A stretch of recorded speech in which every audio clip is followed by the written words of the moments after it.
Niyang inumpisahan nyo, tatapusin ko. Sa naging post naman ng kanyang asawa, pinalaki at iningatan naming mabuti ang aming mga anak na puno ng pagmamahal at pag-aaruga. Tapos, walang hiyain lang ng mga kung sinong tao na nilamon ng kademonyuhan sa katawan para magawa yung ganong klaseng kababuyan. Hindi kami makakapayag na hindi namin makakamit ang hustisya habang buhay na dadalhin ng anak namin yung kababuyan na ginawa nyo sa kanya. Wala kaming pakialam kung sino kayo o kung sino ang protekta sa inyo. Sisiguraduhin namin na pagbabayaran nyo yung ginawa nyo. Hindi namin nahayaan na may nabibiktima o mabiktima pa kayo na iba. Itutuloy namin ang laban, mananagot ang dapat managot. Makakanginig o nakakakinig kayo ng laman. Justice should prevail.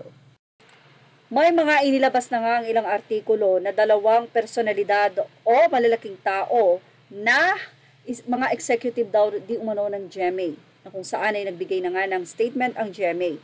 At ayon sa naging vlog ni OG Diaz, nakapag-usap na daw ang nasabing mga gumawa nito sa anak ni Nino Mulak, pati na rin sina Nino o ang pamilya ni Nino. Ang alibay ng dalawang executive, kaya ng say ni Loy, hindi ba nila kilala ang bata at hindi ba nila kilala ang mga magulang?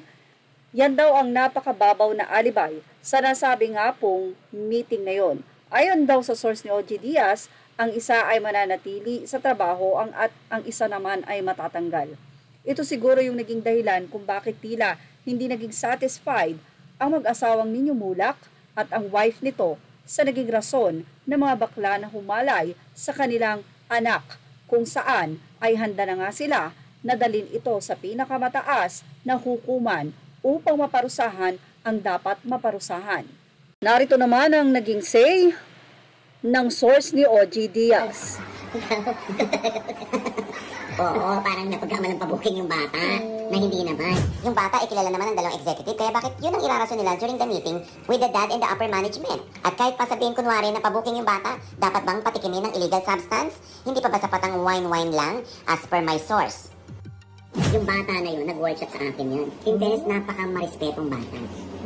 Oo, kaya nagtataka ko bakit ginanon yung bata. Kasi nga yung bata pinapunta. Sa bata naman, walang mali siya kasi mga tito-tito nga niya yan mga, di ba yung parang mga kahit bading yan, syempre laki naman sa showbiz yung bata. So sa kanya, walang mali siya.